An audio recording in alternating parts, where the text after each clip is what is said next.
Hey, it's Matthew Cudmore, and welcome to Story Behind the Stone, a show where we talk with the people and organizations changing the way the world remembers.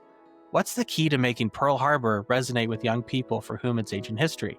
Today, we're joined by Lee Collins, Chief of Staff at Pacific Historic Parks, the organization helping to preserve and share the history and legacy of some of America's most significant World War II sites, including Pearl Harbor and other significant places and parks across the Pacific. Join us as we talk with Lee about what he's doing to pass on the lessons of Pearl Harbor and the Pacific in a changing world, and why place-based education matters more than ever.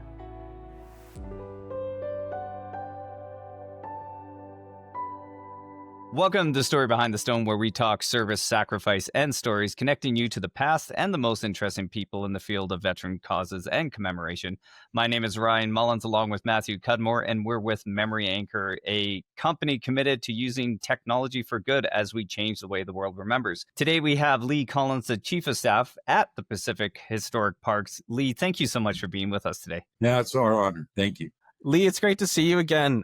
Could you please just share with our audience who you are and the organization that you work with? My name is Lee Collins. I'm the Chief of Staff for Pacific Historic Parks, where corporate offices are located here in Honolulu. We're truly a 501c3, and we are the contracting partner with the National Park Service at numerous parks in Pacific. And we've done such a great job with them. The state of Hawaii came and asked us if we would partner with them to help protect Diamond Head. And that's one of the larger visitor attractions here on the island of Oahu.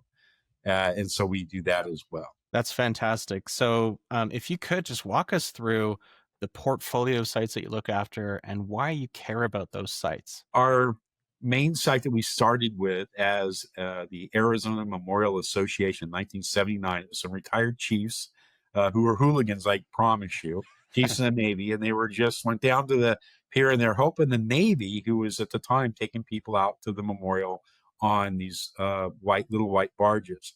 And the Navy reached out to the National Park Service, says, hey, we're really not in the tourism business, and can you help? And so the national parks took over management of the park, and the Navy said they would continue operating the boats, which they still do today. So you have these young, good-looking sailors driving those boats, and they're real sailors. They're, on duty, and it's their biggest honor in their career if you talk to them and ask them. And so we started there, and then in the early 2000s, the national parks came to the organization. Obviously, I wasn't with them then. And they said, we need help in Guam and Saipan. We have a couple small war memorials there, and we're struggling to maintain them and get the word out about them and market them. And so the organization, the board got together and they looked at the whole thing, and they realized it's very small markets, and it was probably going to be a cost center, not something where you could break even. But they said, okay, absolutely, because it's important to our mission. We preserve those World War II stories. And so we can educate the world and honor those people who made those sacrifices and the men and women who served.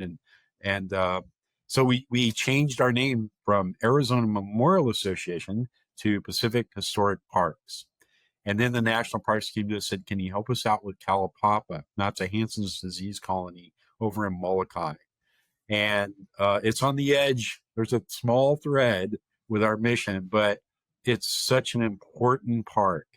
And it's a tragic story of how we isolated these people with leprosy back in the 1800s. And there's still a few of them alive today. And they live in that park. And so we help where we can to raise funds and just preserve it. And then we also recently, about 10 years ago, President Obama designated Honouliuli a national park, and that was a World War II prison of war camp, but it was also a Japanese internment camp. And this is when our country, fearing that the Japanese nationals would rise up against us, we went around and rounded up Japanese and put them in these internment camps here and on the mainland. And it's a black moment in our history. We never want to repeat anything like that again. So we're starting to help rebuild that. We're celebrating the 10th anniversary this year, putting on a lot of different events. And then, like I said, Diamond Head. So Pearl Harbor gets about 1.7, 1.9 million visitors a year. And it's very cool. And Diamond Head gets about 1 million. And we get to educate all these wonderful people. The funds that we raise as a nonprofit, there's nobody here gets a commission or, incentives or anything like that. The monies we raise goes back into the parks. And it goes back in preservation, like we're replacing all the signage at Pearl Harbor. In 2010, we raised $50 million and we built the park you see today. It's beautiful, but it's starting to decay a little bit. And we have one theater that's starting to sink. And so that's got to be replaced. And so anyway, the question about, what is special about it's the history. And I've had this great honor in my life. I served for 20 years in the Navy. And when I got out, I worked in a couple of positions where I've had the unbelievable special honor to meet these World War II veterans. And these are real warriors. I served in war, but I was sitting behind a computer console with a cup of coffee and running missions. And these guys were real warriors. And I hear their stories and it touches your heart. And then you want to share their values with the world, their courage, their honor, their commitment, their unbelievable sacrifices. And you want people to understand that those values mean something. Those values make us who we are. They separate us. And I truly believe our country kind of saved the world in World War II. And from Rosie's and little kids going door to door collecting stuff to our brave men and women who are serving on the front line. So we're honored to tell that story, and we want to preserve that forever. I think you're pretty humble on your own service and background. I'm really interested to hear a little from you on how you ended up being involved with that, and where is that passion coming from for you? That's a great question. I grew up on a ranch in Colorado, and I escaped kind of young, and I wound up joining the Navy when I was 17. And I was spending some time up in Oregon working at a pizza parlor, and I was having a blast. I was the guy who owned it kind of got trapped with it, and he was stuck with a lease, and he hired me thinking, oh, I'll hire this dumb kid. And I fell into business. I started marketing it. We loaded it up. We started making it profitable, and I liked this business thing. But at the same time, I'm going to high school, and I wanted to go to college. I wanted to get a business degree. I was going to rule the world, right? And so I met these professors at Portland University, and I figured out the cost, and I couldn't really afford it in my situation. And I met these sailors. They're telling me these great stories about chasing girls overseas and then getting their GI Bill. And I'm thinking I can do the girl chasing and the GI Bill thing. So I went down and talked to a recruiter. I talked to my high school counselor, got my GED. So they set me down. I got that. I joined the Navy to go to school when I was 17. And the plan was 4 years and come back, go to Portland University, get my business degree. That's the plan. I get sent to the carrier Midway in Yokosuka, Japan. This is the coolest ship in the world. And so this is the height of the Cold War, 1979. We do our first cruise, and that was the Iranian hostages were taken when we were between Australia and Africa. And my first real deployment, we were on Gonzo Station off Iran for over 100 days. It was crazy. Then we get back to Japan. I meet the prettiest girl in the entire country. Her mom, a couple years after dating her, lets me marry her. I take her out of Japan. The Japanese are still upset with me. I think they got a hit out on me and a no-fly zone for me in Japan because I took their prettiest girl. The Navy let me do the coolest things on the planet. I never got out. I don't need the college, the business degree, it was gone. I worked with the finest people you could ever meet. I had the greatest leaders. They were passionate. They were smart. They were brilliant. They put their foot in my butt when I was messing around, but they gave me these opportunities. And I had this amazing career. I was an operations specialist. I became an anti-submarine air controller. I'm chasing Soviet subs with P-3s and the helicopters and putting fake torpedoes in the water. We're chasing Soviet MiGs. I'm an air intercept. I go to air intercept control school. I worked at a missile test center for a couple of years with the smartest people on the planet, literally scientists that wore like one sock. That's how brilliant these people were, right? You say no to them, they spelled that K-N-O-W. The Navy spells it N-O. And so it was an amazing thing. I wanted to go to Top Gun school. So I kept bugging. I kept writing these letters back to Washington, D.C. to go to Top Gun school as an air intercept controller. everybody's seen the cool movie with Tom, right?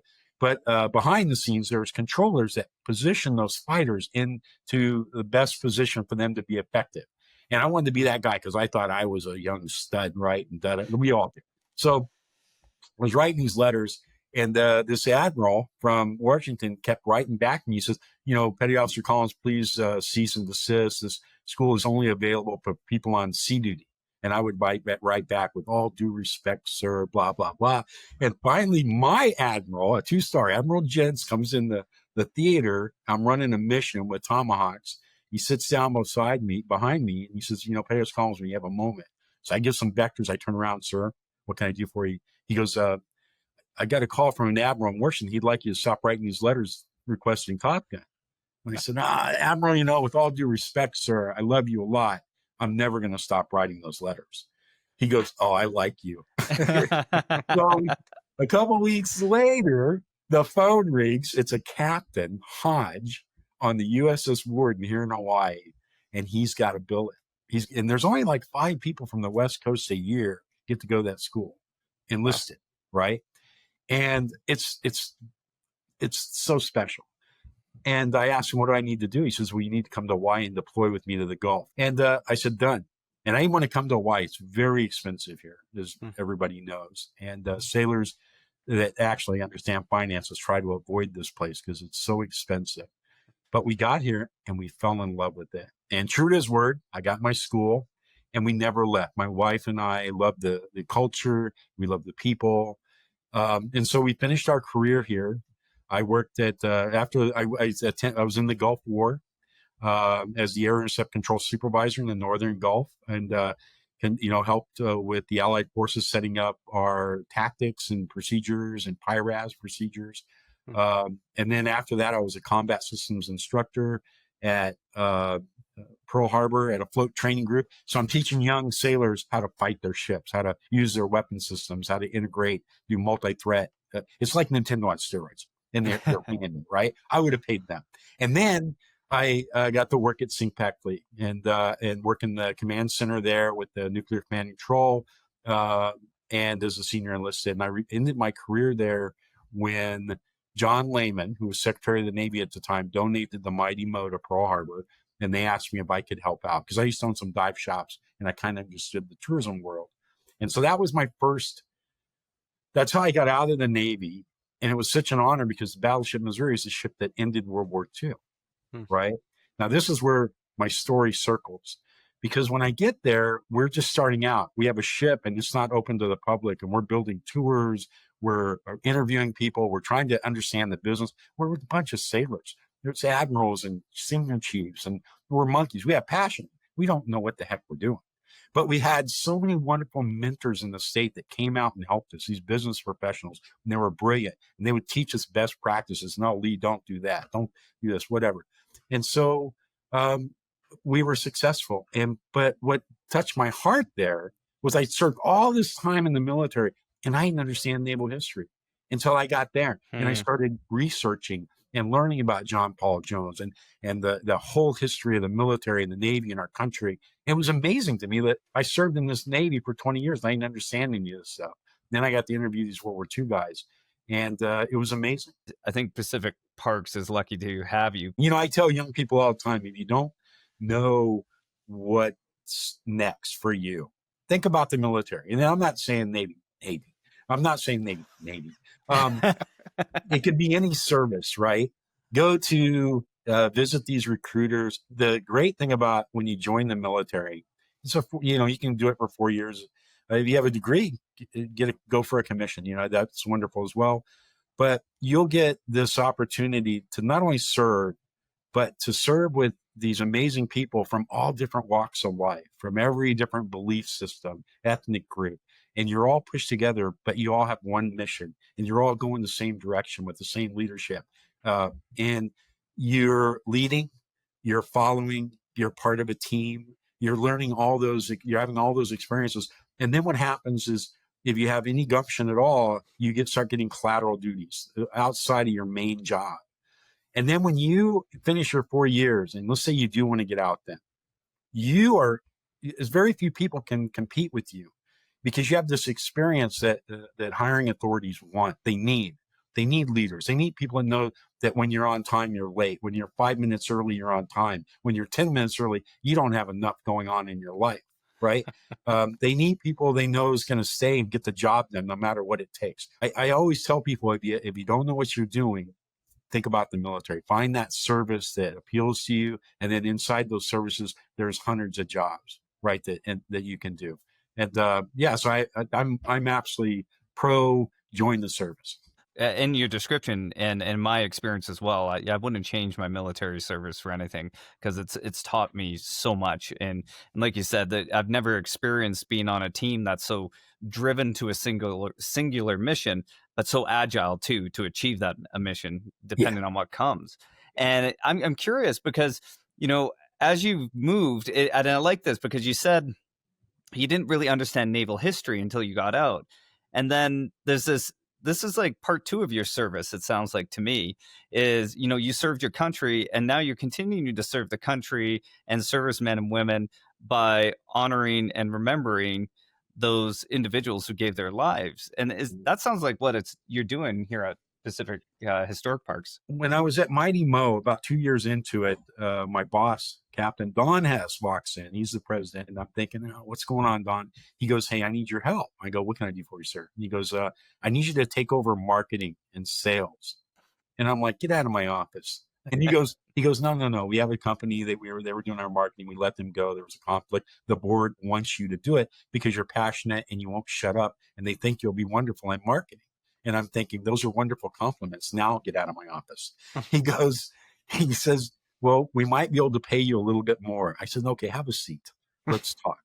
So the next thing I know, I'm the director of marketing and sales. I don't know anything, Ryan, Matthew, about marketing and sales. I don't know anything. I go to Borders Bookstore. I spend $2,000 buying everything you can imagine. And the staff help loaded in the back of my Jeep. I get home. 2 years later, I'm the president of the American Marketing Association. It's like war. If you show me a great marketer, I'll show you a war planner. You show me a great war planner, I'll show you a marketing sales executive. It's the same skill sets. You identify your target, you develop your engagement plan, you pull the trigger, and then you do battle damage assessment. We call that ROI analysis, right? And then you adjust your strategy, bring new weapons to bear, but it's all the same cool stuff. So I fell in love with it, and I did such a great job. I started getting these job offers from History Channel, military.com, companies out of Florida, and they're offering me these VP positions. But my wife and I, like I told you, we fell in love with Hawaii. We didn't want to leave. So Norwegian Cruise Lines comes to me and offers me an executive position that's like 3 times my nonprofit salary. And my wife's like, you take that job. so I step away, but it broke my heart. And I'm not joking. When I left Missouri, the staff made me cry. It was such an emotional experience leaving that. But I went on to this great career with executive business management, which was, remember, 40 years ago, that was the dream, right? And so I had a great run, and now COVID hits. I'm getting ready to retire, and I start getting these emails from friends from different circles. All these friends are sending me this job description for this job. It was the director of marketing and sales for Pacific Historic Parks. So I contacted the president. Her name is Eileen Utterdijk, and I met with her. I immediately fell in love. She would be an admiral in the Navy. She is so passionate. She takes crap from nobody, and she loves her people, and she loves the mission, right? And she's smart.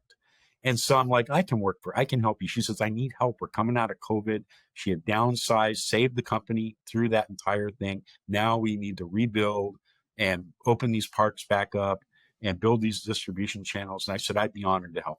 That was 3 years ago. So I just passed 3 years. And I came here. We did everything we wanted to do. She asked me if I would take on the chief of staff because we've grown and we need help managing the departments. And most importantly, she asked me if I would get involved in developing the funds for the new capital campaign we're getting ready to launch. So I've recently just made that transition. But since being here, this is the other side. Now, when I was at the Mighty Mo, it's important to know that the people at AMA helped us every day. I would call the executive director over here back then, and he would say, oh, try this, try that. They opened doors. They made introductions. I don't think we would have been successful without them. And so I felt, one, is I owed these guys something, but I also still owed the country, because the country has given me this wonderful life. And so that's why I'm here. In Hawaii, I don't know, a lot of people, viewers, are probably never been to Hawaii, but in Hawaii, I've served in the Navy 20 years all over the country, and done missions and briefings in Washington, and just you name it, Florida, everywhere. I've never seen a community so tight with the military, so interconnected, has such wonderful relationships. And the National Park Service is part of all that because of Pearl Harbor. And for me working here, it's so fun because we get so much help, whether it's government officials or private businesses, military. We do flag folding events, and we get hundreds of sailors come out on weekends, and they fold flags when they could be on the beach or with their family. And and then the team we have here, they're so passionate, and everybody helps. The truck pulls in, we need to unload stuff. There's no titles. We all go down, form a line, unload the truck, and it's awesome. And so it's an honor to work here. And I feel actually I'm the lucky guy. Lee, I remember you mentioning the flag folding, and it's all branches. Is that correct? It is. So when I got here, for years and years, it's been sailors in their dress whites would go out to the Arizona Memorial on December 7th, Memorial Day, Veterans Day, 4th of July. And they would go early, and they would fly flags from these poles that they would put up, because they'd fly literally a couple thousand on December 7th and about 500 on those other national holidays, those kind of military holidays or patriotic holidays. And then they would come over to Pearl, and they'd be folded over a period of time. But because I'm former senior enlisted, I reached out to a bunch of different commands, Navy, Army, Air Force. I've worked joint, and introduced myself and said, hey, we need help. Can we solicit you guys to maybe send some soldiers, sailors, airmen over to help us out? They said, yeah. And next thing you know, first time in a long time, we would fly the flags in the morning. Then the sailors would fly the flags. They would bring them over to the park. They'd all be folded within a couple hours. It was crazy. Mm-hmm. So we give letters of appreciation, of course, because we're so thankful to all these sailors and soldiers, airmen. Guardians, don't get me in trouble, because now we got the Space Force, and they actually send people. It's very cool. Yeah. They don't send people. Those people volunteer, and it's always on a holiday or a weekend. So it's not a taxpayer thing, trust me. Then those flags that we fly, they get sold in our bookstore and online, and there's different kinds, and the funds fund our educational programs. So we have school groups here every day. We're talking right now. We have an education department at Pearl Harbor, and they're giving these wonderful tours to these school groups, kindergarten through 12th grade. We also do Make-A-Wish family tours, and I get the honor of doing those once in a while. When the education department is overwhelmed, they'll call me up and say, hey, can you help? And these families, they're approached by Make-A-Wish on the mainland, and it's no stretch that when they're asked, where would you like to go on vacation? They say Hawaii. Of course, that's a prime destination. But then they talk to the children, and they ask the children, what would you like to do in Hawaii? And when those kids say they want to visit Pearl Harbor in the Arizona, that touches my heart. And so we get these families, and it's absolutely my honor to greet them. That's all paid for with these flags that are flown and folded by our military volunteers and civilian volunteers too. Don't get me in trouble. So I get myself in trouble. I don't need help. And then the last thing is it creates a lot of fun. So December 7th, we run a whole bunch of events, and throughout the year, we'll bring in Rosie the Riveters. These are the young women who went and built tanks and planes and ships and ammunition that saved the world, right, during World War II.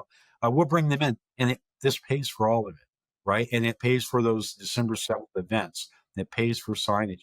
And if nothing else, I belong to a lot of veteran organizations because I'm an old guy. So I belong to VFW and DAV and American Legion. And we have all these wonderful service members. But every once in a while, you're some old patriot, and he'll go, country's going to hell in a handbasket. These kids don't, And I listen, and I defend them. I say, you're wrong.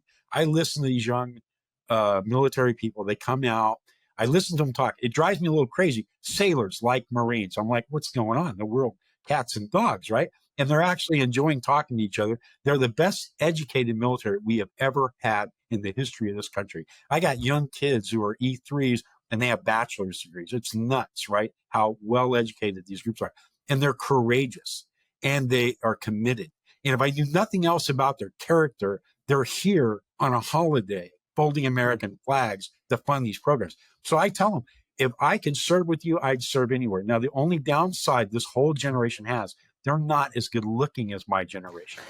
And we're not as good looking as the World War II guys, because those guys were all movie stars. What kind of comments have you heard from students or the younger generations about visiting Pearl Harbor for the first time? Anything that stuck out to you? It's actually quite interesting because a lot of the children we get, they'll do research and they ask poignant questions about, how the ship sank and they understand that there was men trapped on board and how they were rescued or if they were rescued. We talk about the 100th Battalion. This was the Japanese Americans that served in Europe, the most decorated unit. And we talk about that and they'll ask questions about that. I'm impressed. I got to tell you, I'm very, very impressed. I know you've had the opportunity to talk to a lot of different veterans who did the island hopping in the Pacific and all over the world.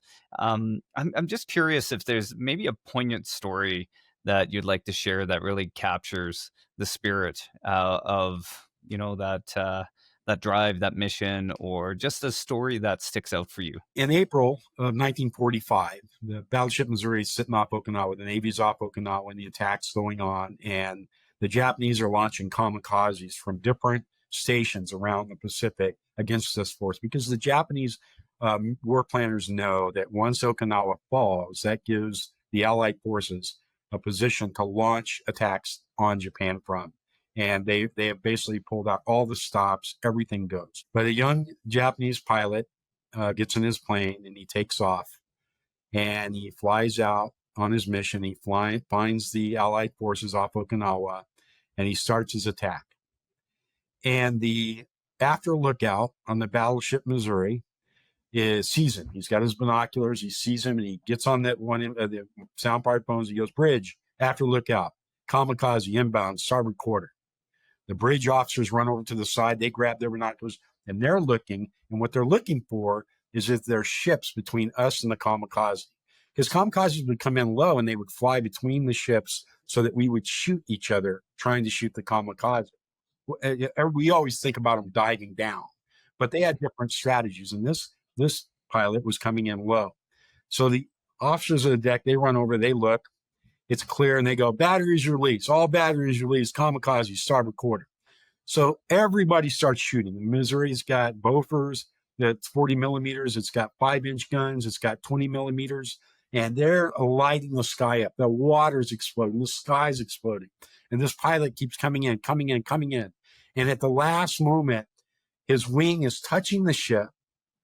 And at that moment, a young cook who had gotten up early that morning asked his chief, "Can I go up and take pictures?" Because they've been doing this for a while and these attacks have been going on. And the chief gave him permission in between meals to go take pictures. He's up on the 05 level, back aft, and he takes that picture. That picture is there today. It's around the world. You can look it up. And there's a young Japanese pilot. He's got a 500-pound bomb under him. And there's 4 Americans that are 23 feet from him. And when the bomb goes off, they're dead. And those Americans, they didn't run. They didn't dive for cover. They didn't flinch. They're still trying to kill him.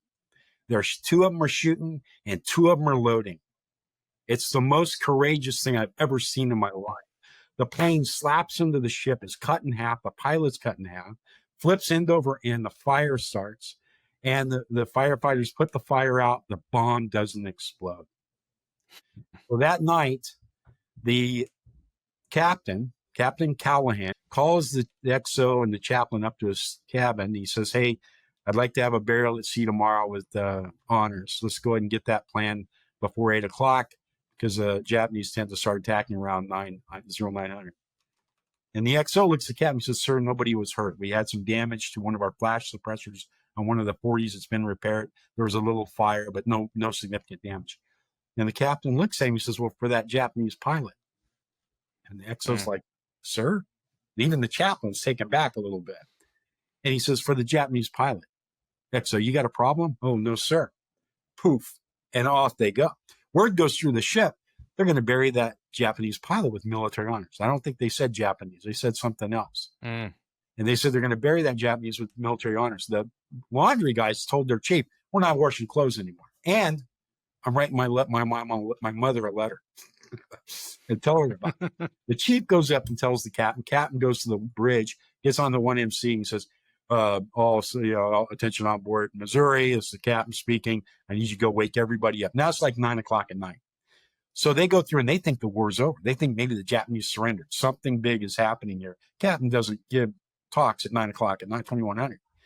So everybody gets up and captain comes on. And he says, I've given some orders and they've been questioned. And I'm not in the habit of explaining myself, but I'm going to make the exception just this once. He said today a young man got in his plane and he found the enemy and he made a conscious decision to give his life, pay the ultimate sacrifice, fighting for his country, protecting his country. And the Surgeon General tells me that that kid, that pilot, was about 19 years old, about the same age as most of you listening to me. And tomorrow we're going to honor that pilot with full military honors. And we're honoring their courage. We're honoring their commitment. We're honoring their commitment to make that sacrifice for their country.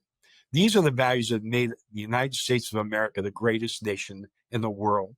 And when we stop recognizing and honoring these values, we start losing wars. Captain out. So it touched 3 sailors. They were moved. And they went up to the signal bridge and they asked the chief up there, Chief, do you have a Japanese flag the kid can be married or the pilot can be buried under tomorrow? The chief said, get off my bridge. So these 3 kids go down to the sail locker. And this is where they had canvas and sewing machines.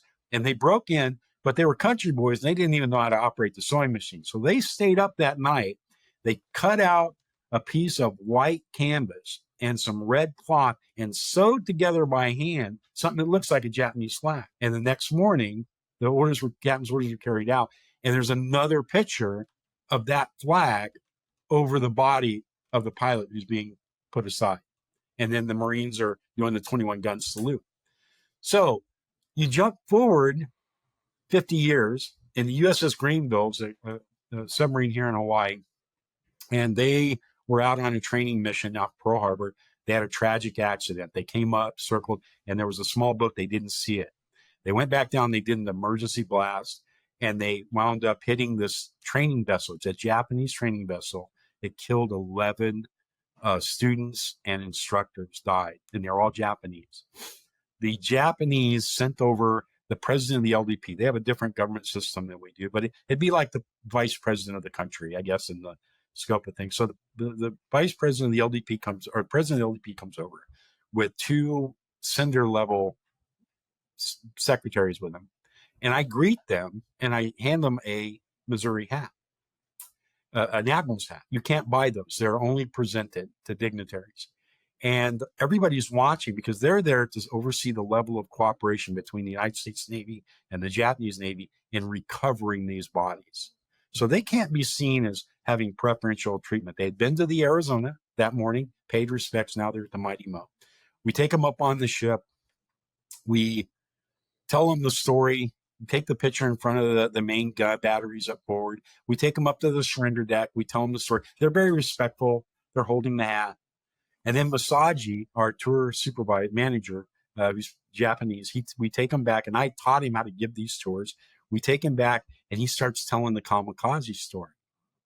And I'm watching because we role play a little bit. So I can tell him he's doing the after lookout, he's doing the bridge, the sky is exploding, and these guys are moving in closer to Masaji, and they're getting closer and closer, right? And then while we've been moving through the ship, all the Japanese visitors have started congregating around us because they know who these guys are. It's like the vice president, right? And they want to hear the story too. So everybody's gathering around. Masaji's telling the story. Then he starts talking. He's telling the story, the part about the captain ordering the XO and the chaplain to do this burial scene.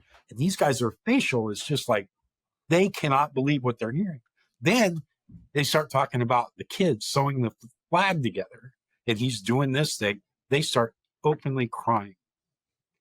So then they talk about the gun salute, and then Masaji shows them the pictures That's it. They took that hat that they had been carrying, snapped it open, put it on. They're probably still wearing that hat today. So a couple of years later, we had this research group made up from Arizona Memorial Japanese that served, volunteered over here, but they also volunteered to Missouri. Some of them were from the the battleship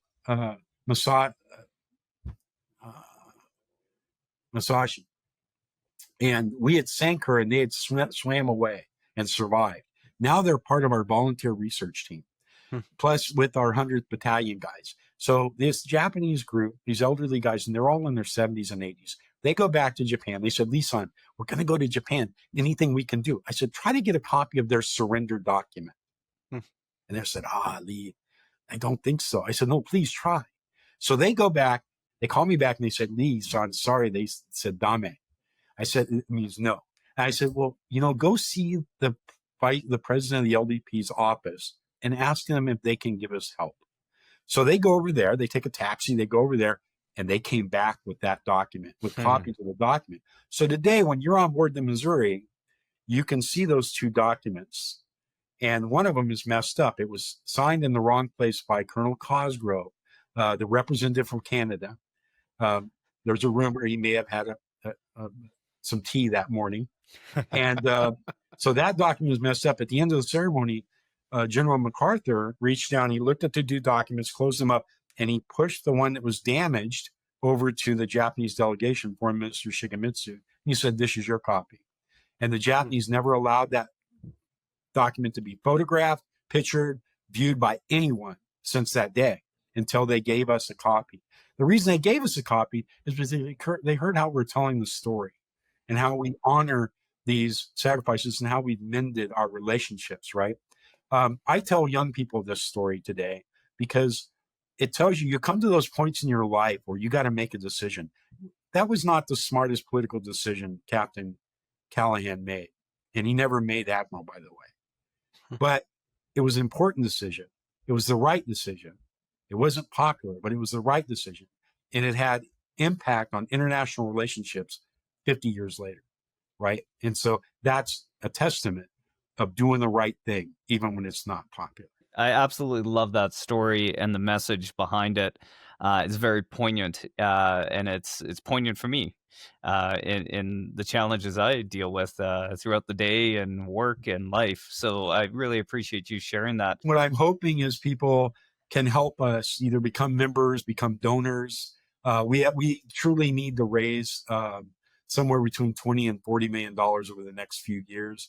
We're going to launch a national campaign across the country, similar to what they did with the World War II Memorial with Tom Hanks back in the day. I think us older people remember that. That was wonderfully successful. We know it's financially, a lot of people are struggling right now, but any help would be greatly appreciated. We're going to do state campaigns in Oklahoma, the state of Arizona, and the state of Utah. We met with the governor's office in the state of Utah here a couple months ago and the church there. So we're very excited to work with them because we have all three memorials here in Pearl Harbor, and we're going to protect those and refurbish them. And we want to build an endowment so that they're taken care of forever. And I personally have a personal goal. I want to build an endowment that funds our educational program in perpetuity. We're going to have struggles in our future. I don't have a crystal ball, but every organization goes through struggles. I want to make sure that this organization is protected forever. And I want to reach out to Americans and ask them, please join us in doing this and preserving this wonderful history so that all future generations have it and are exposed to it, because I know it makes our country better. One of the most important things is, leadership matters, passion matters, and you can certainly hear this in Lee as he talks. And so I encourage you to, reach out, look into donating, doing what you can, even volunteering, like Lee said. I know that new interpretive center that's going to replace the theater is going to be an amazing thing when it gets installed. And also for people that visited Pearl Harbor before, you used to have to stand in long lines. The new superintendent there in the National Park Service has really embraced technology. Today, you don't stand in a line.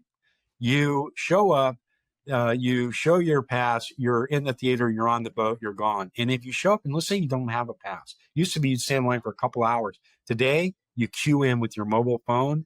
You go explore, you'll get a text message inviting you to the theater so that they give you a little brief. You're on the boat and you're gone. It's totally changed the experience. And that's one of the things that our donors and our volunteers and the national parks embracing technology has made possible. So we just can't thank people enough. We can't thank our supporters, our volunteers enough. And Matthew, Ryan, we can't thank you enough for helping us get this word out there. What you guys are doing is very important for our country. Thank you, thank you, thank you.